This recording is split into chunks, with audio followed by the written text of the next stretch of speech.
Becoming a successful entrepreneur is a dream for so many of us, but it takes more than just passion and ambition. And I want you to be excited about this journey. But before you even consider quitting your corporate job, let's talk. Because I want to pull back the curtain and teach you and share with you everything that I've learned when I left my corporate job, took that leap of faith to becoming a full time entrepreneur. So let's talk about that some more as I bring on my new friend, my new colleague, Coach Tanisha Taylor. Hey, Tanisha, right? Woo-hoo! Get that energy going. Right. I am so excited that you said yes to pulling back the curtain, sharing some secrets because I think this is the decade of entrepreneurship and everybody aspires. And we're talking to the audience of women who are in their fifth decade who have climbed the corporate ladder. They are successful, but yet they got this itch, oh my goodness, to take that leap, right? And Yes. you've done it, I've done it, but I want you to share, pull back the curtain on what's the secret to success and how do you stay on this journey? Because I don't know about you, Tanisha, but some days I want to quit, right? Let's keep it real. Some days I want to quit. And so, what does it take to keep going to become successful? So, I'm going to pause and I'm going to have you take the lead and talk about first what you do as an entrepreneur. And then let's talk about what it takes to become an entrepreneur. Go ahead. It's on you. Yes. So again, thank you so much, Coach Natalie, for inviting me. I am so excited. And I love, when I say love, because one of the things, and I'm just going to jump into the secret, is you got to love it. Yes. You Speak the got to love it. truth. And that's simple. Some of these things are not very complex and they're not complicated. Some of them are very just foundational. You, Mhm, you have to love it. mhm, So, what I do as an entrepreneur is a space that I'm passionate about, that I love, because my prior career was with money, helping people in the financial space. mhm, But I put a spin on it when I left the banking industry. I said, you know what? Most of the time we were talking to people and we were talking to them in a numerical space and a percentage space and a spreadsheet space and a budget space. And those are all good spaces and those are all good things. But when you take the leap, and as I call it sometimes, because I really don't like to say leap all the time. I know that's like kind of our thing that we say when we go into entrepreneurship. Because to me, when you kind of leap in my mind, it's always like this cliff. And you're like, which it right. kind of feels like that on the inside. But another secret is having direction. Mhm, So not just leaping to like, I don't know where I'm going to land. You want to kind of have some direction and okay. some focus in that leap. Mhm, Let's put it that way. That's kind of secret number two. So some of these things that I'm going to be saying are just really foundational things that we forget about because we get so complicated. Do I have all the business savvy? The things that we say we need to have: one, two, three, four, five, and they're like very complex things. But what sets the foundation? What actually helps you build so that when you said them days that you're like, why did I do this? You yes. falling on mud. You're not falling on straw. You falling on some real solid foundation, which is some of this core stuff, the love in it, and having some direction. So I wanted to do a spin because it's like if I leave the banking industry, I don't want to go and talk about the same thing or even with the same people because Hmm. I could have just stayed there and did that. So my mind and my spirit. I am a very spiritual person. I am a Christian. So another secret sauce for those that go in that lane is your spiritual space. Being able to pray, being able to ask for insight and direction, because a lot of times we leave God out of the business. God is that space that we go and we deal with in church and those things, but he cannot necessarily be in the business. That's one of my secret sauce. He is the business. I love that. All up in my business. Right.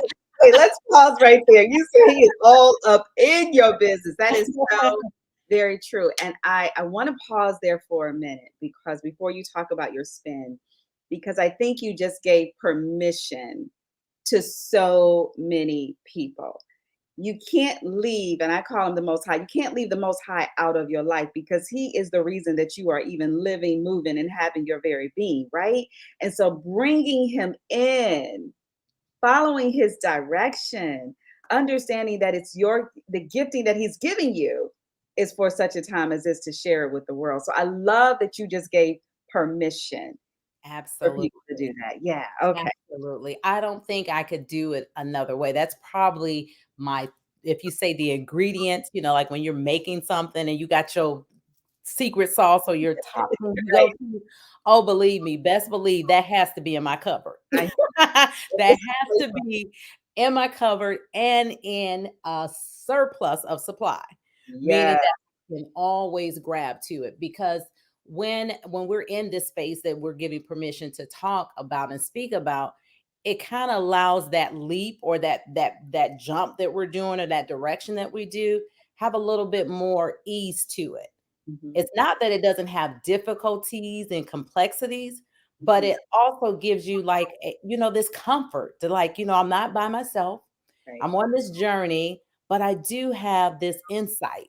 I do have this insider intel. If we're using our Holy Spirit, we're going to be Absolutely. calling some other things in here that helps me to lead and navigate this entrepreneur journey because I believe entrepreneurship is a kingdom perspective if we look about it. Mhm. Because a lot of the key things that are associated with it is so driven to faith. It is. It's all about the leap of faith because you don't know what the outcomes will be, but you are depending on the Father's leading and the guidance. And I do believe He stirs our hearts, right? He says, Mhm, there is a void. You can feel it. Let me show you how your life experiences were made for such a time as this. mhm. And it requires so much belief, not just in the Father, Yes, in our abilities to yield to the Father so that He can work through us, right? So, correct. so Tanisha, let's talk about how did you spin from the financial world into where you Yeah. are now? Yes. So the spin was really still bringing some of that with me Okay. because when I talk to people about career and entrepreneurship, I love to say they're not enemies to each other because a lot of times we like them to be enemies. You're either doing this or you're doing that. But Mhm. if you go through this career journey, it actually sets up these skill sets. It sets up the things that you can easily transfer over in the entrepreneur space.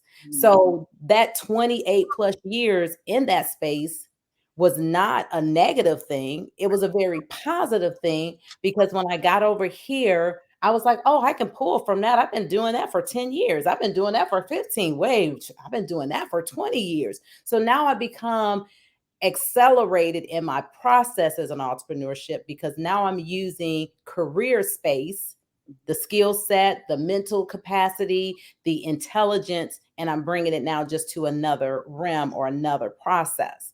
So my spin on the money space is one, it was to work with a group of people that would not be the group of people that everyone would say, yes, sign me up. Yes, I'll take them, Uh-huh. which is my young adults. And Uh, so that's usually between 18 to 29. My poor young adults, there's not too many spaces, not too many people that one want to deal with the young adults. But that is a space that is so much needed. It brings so much fulfillment. It brings so much joy when you can direct, guide, mhm. not tell them what to do because they don't like that. Exactly. So you can Exactly. direct and guide and show how they can navigate through the money space. And the money space is so connected to the life space. So when we talk about money, it's all about the relationship, all about the emotional, the healthy, sustainable side to it and how that starts to when we create some of these habits in our money space, it flows over into the life space. Mhm. And sometimes when we don't have that relationship together, then we see how other areas of our life, even our mental health, our physical health, our relationship health.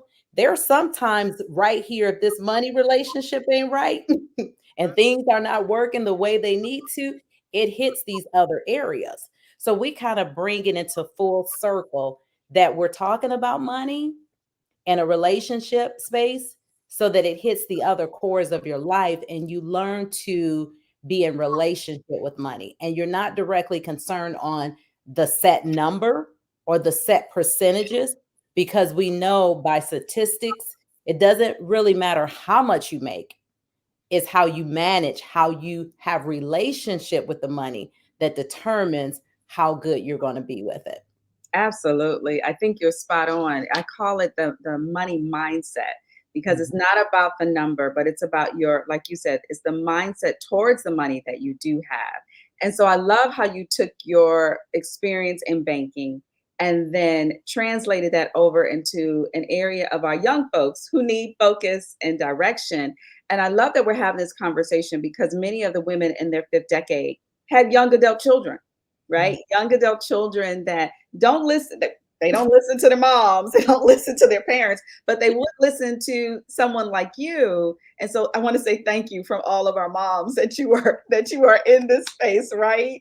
Providing that. Wonderful. Now I do want to shift to you made the leap, you've been successful. What are some of the challenges, Tanisha, that you've experienced? And the reason I want to bring that up is because if we are comfortable in our corporate careers, and we are used to the security of a paycheck every 2 weeks. We Mhm. are used to the security of having health insurance and just having the perks of working in corporate America. But now we're talking about leaping, we're talking about leaving and transitioning over into the unknown. And I liken the entrepreneurship to a roller coaster. I Mhm. really do. It's a roller coaster ride. It's up and down. Exactly. Let's just keep it real. But I didn't know this when I left my job. Mhm. I experienced it. It was emotional. And that's another thing that we don't talk about. So, what are some of the challenges that one can expect when they leave corporate to come over to becoming an entrepreneur? So it's funny that you said that because this afternoon I'm doing another speaking engagement and it's about the dark side of entrepreneurship. Because there is a dark side. Right. Nobody wants to talk about the dark side, but there's a real, real dark side to entrepreneurship that social media, other people, Everybody. because we paint it so beautiful and you just the money just comes in instantly and just clients come out of nowhere and you just it's just life and you go get the big home and you drive the nice car, you got the nice clothes, and all of this is almost a fantasy world. It really Exactly. is fantasy. It is. There's few that go out that exception to the rule and it happens that way, but the majority, when we look at statistics, 80, 70, 80% of business fail. And Mhm, that's entrepreneurs, small business in that first 5 years. mhm, Because I believe no one is honest, or a lot of people don't want to be honest mhm. to say how difficult and the dark side and have people really to actually fall in love with the dark side Yeah. and have some strategic plans in place for the darkness, Mhm. because if you're not set up for the dark days, which are a lot when you're first starting, when you're in that 1 to 5 years, when you're trying to get clients, you're trying to do IT, you're trying to build a team, there's all these things that once in your world, you just sat down in an office. Exactly. You would somebody Right? who did Yeah. it. Mhm. You had a push button. Okay, I call IT when I have IT problems. I call the manager or my upper level when this is happening. You're not the only person that's now navigating and shifting all the things in your space. And even if you're getting other people now to do that, now it costs Right. natural currency exchange. So you're thinking of all these things that now set person, and then you're isolated because 9 times out of 10, there's not communities of entrepreneurs where you're getting together to support each other because you're so busy working the business and doing all the things. Do you really have time to go to another meeting or do another support group? And so a lot of those things in the entrepreneur space, when I was thinking about those, I developed a community for entrepreneurs so that they would have the things that you're saying that are the challenges and the dark spaces, which is number one, the financial. And it's really all the umbrellas or all the things that you need to have the foundation that are the pain points in all these areas. The financial, the legal, because who didn't have conversations with us about how do we have darkness when it comes to legal if we don't legally set up our businesses Right. properly. When we're talking about the credit, when we're talking about technology and cybersecurity and all these things that we just never had to think about. And when you look at these elements and many more, and you look at the dark parts of it, it can be overwhelming and it can be scary, but they're the things that we need to face and we need to strategize so that when it comes, we're not surprised. We're Exactly. not in that bucket of individuals that fail. And Right. I believe that the biggest thing is that if we set up ourselves knowing and focusing more on the dark days, and people say, well, who wants to deal and want to, now you seem like you don't have the passion and the excitement, that comes with the sunshine and the good days. But if you get that together, you'll have more sunshine days because now you're not caught off guard.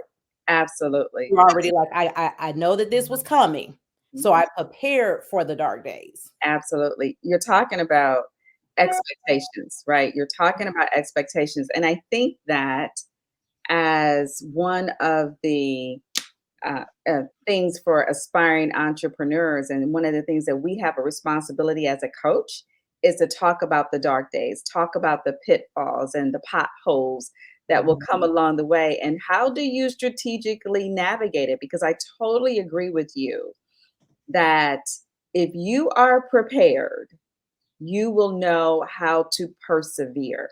And that's the reason why most of us give up, because we weren't prepared. And then we give up and say, oh, it's not worth it. I'm going back to my corporate job, forget that dream. But here's the thing, because I've done that.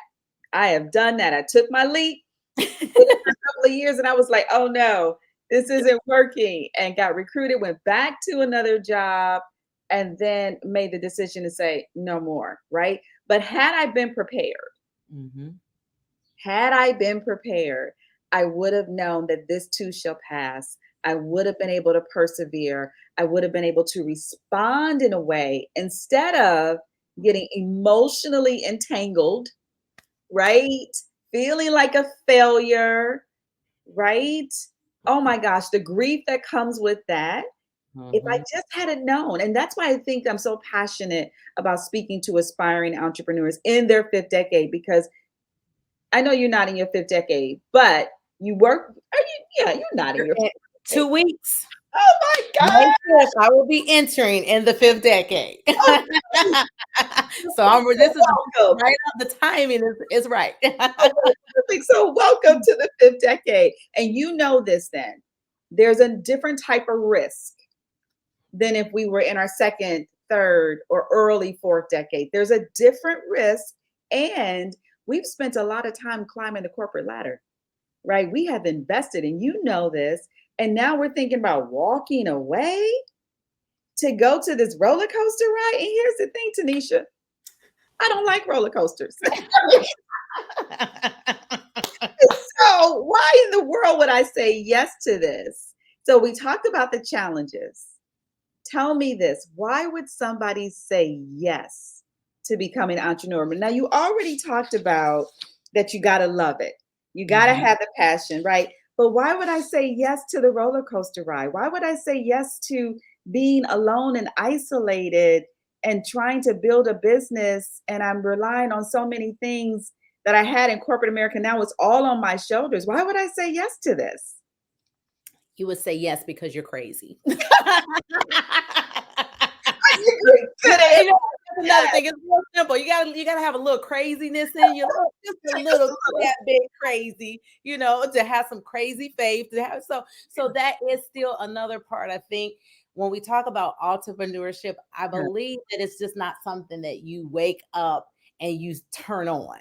I Mhm. believe it's always been in you. Maybe you just slided or you went in the direction to go up corporate. But if you really look at when you're going up the corporate ladder, you're still in those mindsets of what an entrepreneur does.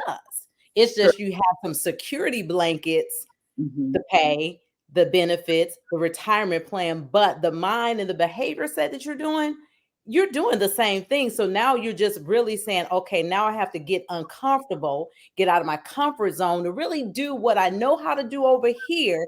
And now I got to be crazy enough to say what I did here, I can make happen over here. So Right. now that those are now internal things. Like I said, I believe, like with coaching, you don't just become a coach because you threw the coach in front of your name. That was in you when you was born, just like entrepreneurship. I Mhm. kind of laugh a lot because I come from an entrepreneur family. So I see it and also have been in it in a family way, but not where it was my own. Right. And I would look at that and I would say, "Ooh, we okay. I don't know if I want to be. I'm going to go over here in this direction because this seems to be safe. It's consistent. You don't have to have these risks that's over here." But I did know and I had some understanding of it because it was in my family. Mhm. So I always laugh and say, you know what? Well, if they were entrepreneurs, it must kind of be in my DNA. So it must be something that also has been born into me. And now I'm just choosing to say yes to it. So I Mhm. believe it's more so that it's not like you just wake up, you're like, oh, now I think I'm going to do that. It's really always in you. So another part of the secret sauce is you really identifying who are you? Are you, because that we don't have that conversation. We just go, okay, I think I'm going to do this thing. But you have to go through a whole strategic conversation, breakdown, being really true to yourself. And a lot of times we don't want to do that. We don't want to be true to ourselves, but we have to really look in the mirror and say, am I an entrepreneur? Do I really have those things that function within me on automatic? Without an income, without a salary, without a that, can I really think this way? And I think when we don't do that and we just kind of look at like, oh, this is the trendy thing to do and we're going to jump on board. If you haven't really had that conversation with yourself, that is these qualities, these characters that are already supposed to be innate in you that you can easily pull out and operate, Yeah. then maybe the entrepreneur journey is not for you. And I Yeah. think that's where we have to come because career is not a bad thing. That's what I'm saying. It's not a love-hate relationship. That just may be what you were called to do or you were called to do for that season, or you were called to do together, and maybe you never leave your corporate and you have both going. So, those are those evaluations of coming to these strategies of you. I Yeah. need to strategize myself and really understand. And at this point in the fifth decade, you should be able to look at should be, but that's where coaches come in to help. If you're not able to do that, now you have some things to now quantify and look at and say, oh, yes, I do have what it takes to Mhm. do this, even in the dark days. I Yeah. have these things. And you're spot on. So let's talk about those characteristics because I come from the mindset that you can develop them. You can develop them, but you have to know what they are. And like you said, make a conscious decision that this is the path that you want to go down on because you don't have to. You can be a bivocational because you mentioned that. I used to be that bivocational. So I have my corporate job and I do my side hustle. And then I got to the point where I wanted my side hustle to be my corporate job, right? And so you can do that. But it does take, I think, resilience, Mhm, right? It takes resilience, perseverance, it takes courage, mhm, courage to keep taking the next step. And then it takes, like you said, transparency and some mhm, authenticity mhm, because I need to know who I am. And that's what you said, the strategy of you to know how do I serve? What am I giving? Because I like to think of entrepreneurship as ministry, as a service, right? We are solving a problem. And this is a lot of things that a lot of times people don't understand that. When you say yes to being an entrepreneur, you are saying, yes, I can solve a problem. So, what is that problem that you are solving? And how are you going to serve? And many people think, and tell me what you think about this. Mhm. Many people think that it's about them, but it really is about your client. It really is about that customer. And Mm. I think that's part of the characteristics is that it's not about you. You cannot be self-centered. You can't think the world revolves around you, because if you are serving, Mhm. then it's about your client or your customer that you are working towards. So what do you think about those characteristics, and what would you add?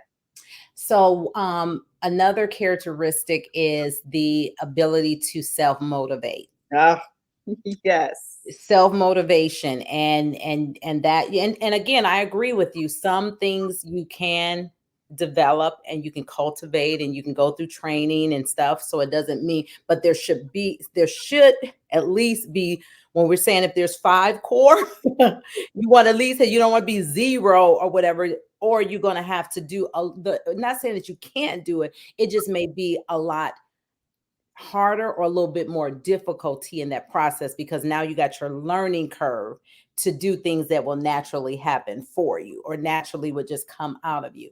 But one of the things is, being a creator, being a person that can think outside of the box.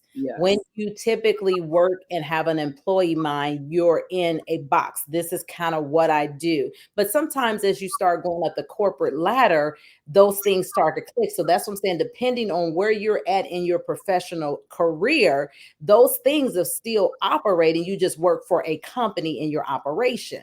But to think outside of the box, as we said, to be able to solve problems when problems occur, that we're running to them and not from them, that we consider problems our opportunity to get creative and then think outside of the box so we can make something happen, Mhm, mhm. because that's what we're going to be up against. We're going to be up against a lot of no's, a Yeah, lot of rejections, a lot of things, and there's a thickness in your skin that you need to have. But that thickness also comes with that strategy of you, that you have the confidence in yourself yeah. to walk big, to walk and say, yes, I can function just like a large business. I've built a team. I have the credentials. I have that. And your reflection from what you have on the inside now shows the world who you are and what you can do. Mhm. And that's why I said that strategy of you is, even though it just sounds so simplistic, it's a killer in the game. It is. You have to know that, because you need to know when your trigger moments, what triggers you to shut down. You Mhm. need to know, okay, now, wait a minute, I'm shutting down because IT, one of my triggers is IT. When stuff start going with the computer or something, it's like a whole trigger. I will shut everything down and be like, you know what, I'm not doing the business no more. Right, We know there's certain triggers, right. speaking or, personal branding may be triggers for people. We know that that's the thing that'll come. And if we are not aware of that and to catch it and say, Mhm. okay, Tanisha, we ain't got to shut down the business. Right. You don't We have got to IT quit today. problems, because you can't find something, or you don't know how to navigate. We ain't got to shut it all down today. We can keep going. But And that's real. you got to have that perseverance to not quit. Mhm. And that was something that I believe I acquired as Okay. an entrepreneur, because I was a quitter. Like, oh, something ain't, oh, never, I got to deal with that. Mhm. Off to whatever, because I was very versatile in what I could do. So I can quit on you real quick because I got options. Right. I learned with, my mom and different, she's like, you can't be quitting at stuff. And I'm like, why can't I just go and do the next thing that I'm good at? Mhm. Works for me. But I learned in this journey that quitting was not the option. Right. It's So not. it's not the option. And when you love and you find, like you said, who you're serving, and you love who you're serving, because that's what it is. It is ministry. That's what's at the beginning. Entrepreneurship has all of the spiritual components of what happens in kingdom. So Mhm. when you say my sled, that's why they say identify. Don't just go out and say you're going to help people. Identify who you love and who you say, I want to serve even if I don't get paid money for it. Right. Because if you serve that way, the money will come, but it has to be that you want to serve, and that's your people, that's your group, that's your niche. And a Mhm. lot of times that part is the hardest part, especially for coaches and other people, because we say, especially if you've been in corporate and you feel that you're good with a lot of things, you feel that you can do everything, which you can. You But can. you have to narrow it down so that that particular group of people, and it may be 3 to 4 different, oh, I can really help women, I can really help men, I can really help educators, but you have to find a small enough person or people that you feel that your heart beats with theirs. You Exactly. understand that the cadence is almost like, okay, I know them. I know I can talk to these people. I can serve these people in my Mhm. sleep because this is my heart. And Exactly. entrepreneurship takes heart. It Even does. if we get to the hustle part, it's still a heart posture that we have in place that says, I'm out here to meet the needs, solve the problem, as we said, because that's what entrepreneurship is that is my problem that I've been called and purposed for to provide solutions for. And Yes. that person is who my heart beats to that I Mhm. want to serve. Yes, I love how you say that. And I think that a lot of the characteristics that we're describing and we're in agreement about happens as you take is part of the journey. You Mhm. have to build on that. So a lot of times you don't know how strong you are until you've been through something that requires you to step outside of your box, step outside of your comfort zone and build that strength and that resilience. And so I think the entrepreneur journey builds those characteristics, right? So you may have them at a low level, but then you start going through some stuff and it continues to build and build. And I also think, and tell me what you think about this, your life experiences point to who you are to serve, how you are to give, because I believe that the Most High will take everything, all of who we are, so that we can serve the right person and take our pain and turn it into our purpose. Yes. That becomes our mission to serve that person. Like you said, it's about having that ideal, not everybody, because we think we can help everybody, but we're only called to help certain people. And the Most High shows us who that is. And so being clear on that and then being willing to take the next step and take the next step and build those characteristics as you go, because I don't want anybody to think that you have to have everything when you first start, because that's not true, but that's a picture that's painted, right? And Mhm. if you buy this funnel, you'll have everything that you need, right? Or you do this coaching program, you're going to be successful. That is so not true. Mhm. Everything is built as we go. And my husband, who's also an entrepreneur, he always say it's baked in a cake. You Mhm. baking a cake. These are all ingredients that you need. Don't leave out that ingredient called trouble and think your not, right? Because you got to grow through the trouble to get to that space of service and being willing to, like you said, that heartbeat, finding that connection, because Mhm. that's really what you're talking about. So let's talk about, before we wrap up, how do you deal with rejection? Because that's a big part of being an entrepreneur. That's a big part of that strategy of you, because when I get rejected, I feel like running the opposite direction and I want to throw in the towel. And we want to just be real in this moment. Entrepreneur is a lot of no's, a lot of disappointments, a Mhm. lot of stress and pressure. People say yes and then they don't show up. People sign up and then they don't show up, right? And so there's some rejection. So tell Mhm. me, how do you deal with that? And what would you say to that aspiring entrepreneur who may struggle with it? So I love the part when you were saying our experiences kind of helps on this journey as well. Mhm. So a part of my career, I was in sales. And Mm, it so that kind of helps me does. because I already went in the trenches with what it feels to be rejected, to say no, to call, make cold calls, to make warm calls, to build relationships. And so, again, at the beginning, I'll go back to because I don't feel that way a lot here in entrepreneurship because of the experience. But when I first got into sales, I used to panic, like nervous on the phone, shaking because, two people that told me no. And Mhm. I didn't gave the best presentation. I didn't did this and they still said no. What? And so you have to now train yourself because a lot of times we think the no is personal, mean we didn't do a good job. We didn't say the right things. What did I do wrong? And it's not that you've done anything wrong. It was just that was not the time for that individual if you're really going about the space of how you position something. If we position something in a sales or in this space where we're trying to get people to transfer or to purchase things, we Mhm. have to do it in that space, like you said. It's not about us. And usually we present why we get a lot of rejection is because we're thinking in our mind what I need. I need this deal because I need to pay set bills. I need this to go through. So it clouds our vision of really talking to that individual where they really can't reject us. Mhm. So now when you say now you got to do strategy of you got to say, okay, if I'm getting rejected, a couple things are happening. One, am I really talking to that other person on the side for what's best for them or what's best for me? Because I've really not seen people that, it doesn't happen as frequently when you find out exactly what they need, especially when it's a pain, Mhm.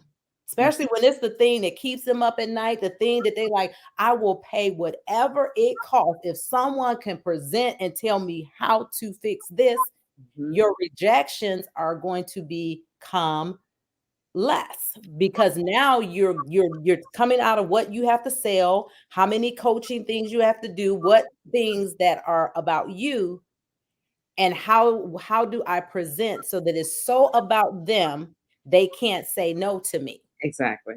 They can't say no, but that takes an art and that takes time because by nature we thinking about us, like, okay, I need you to say yes. Mhm.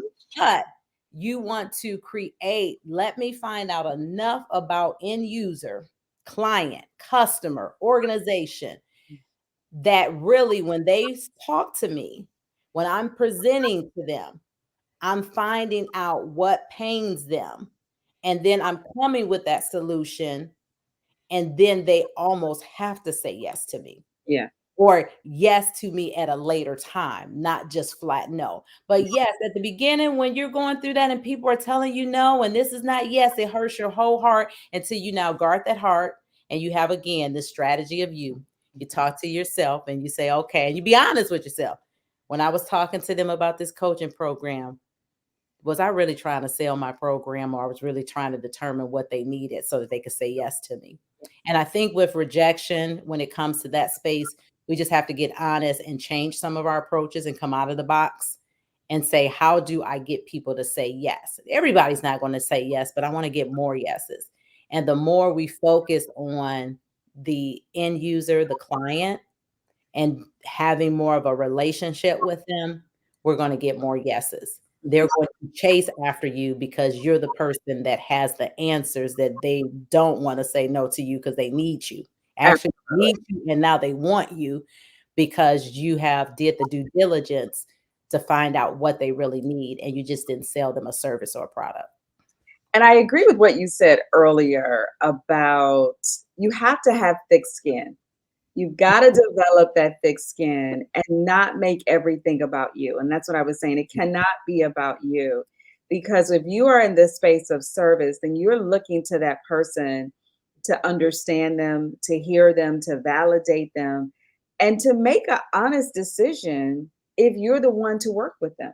Because sometimes you may not be the Mhm. one to work with them, right? So if I meet somebody who's in their 20s and they're having some financial issue, I'm like, oh, wait, let me take you over to Coach Tanisha because she can help you, or Mhm. vice versa, because you got to know who you can serve. And if it's about you, you'll have a lot of ups and downs. But if you make it about that person and connect them and really, really genuinely want Mhm. to help them, you'll have I think a joyful entrepreneur experience because you said earlier when we first started, we can make stuff complicated, we can make it complex, you can Yes. have a lot of stress if you want to on this path, but it doesn't have to be that way. So Coach Tanisha, I am so grateful that we have had this time together. What are Oh, your closing thoughts for that aspiring entrepreneur? And when I say closing thoughts, like if you could do it all over again, what would you say to this person? I would say to the person, as we said a lot during this session, is that strategy of you. It's like so important. It's so, so important. If you really have those hard conversations, and if you can't do that strategy yourself, then getting a coach is necessary. Because if you get a coach at the front end and have someone help you self discover, Mhm. a lot of these pain points will not be pain points for you because now you can start that first layer of the brick and mortar. You Build can it. start it out. You can start it out right because now you really have identified who you are, who you're supposed to serve, Yeah. who you're supposed to help resolve problems. And a lot of times we steer away from that process and we just go right into the business. Yeah. And then when we're in the business, at some point in time, we got to come back to the strategy anyway. So It's so hopefully, true. I encourage you to start with it first, Mhm. build your foundation, and your building of your business will grow up the right way. So Yeah. we want to start on that solid foundation when we build our business, and the business foundation is you. I was going to say that you are the business, you are the brand. And as you grow, your business will grow. And thank you so much for putting that plug in for coaches, right? Because Yes. I don't know if it's true for you, but for me, every coach needs a coach. Like every Oh, doctor needs a doctor, every lawyer absolutely. needs a lawyer. So I'm always, as a certified coach, I'm always in somebody else's coaching program because I need to grow because that's the only way that my business will grow. And so, Coach Tanisha, I am so grateful. Yay, let's give you a round. So grateful for your time and your wisdom and insights. And we wish you the best. How can somebody find you if they are interested in talking to you? Yes, absolutely. So I make things, as I always talk about simplicity. I love to make things simple. So it's very easy to find me, TanishaTaylorCoaching.com. All my social media sites, everything is connected to my website. So it's very easy. And it's my first name, last name, coaching. Very easy. TanishaTaylorCoaching.com. I love it. I love it. My gosh. So thank you so much. So grateful. I hope that this was truly inspiring to you and that you, as you are planning on taking that leap of faith to becoming that entrepreneur, that you are strategic, that you have the insights, the wisdoms to lay the solid foundation. And if you ever need support, reach out. We are here. I'm Coach Natalie, helping you become unstoppable in your fifth decade. Be blessed.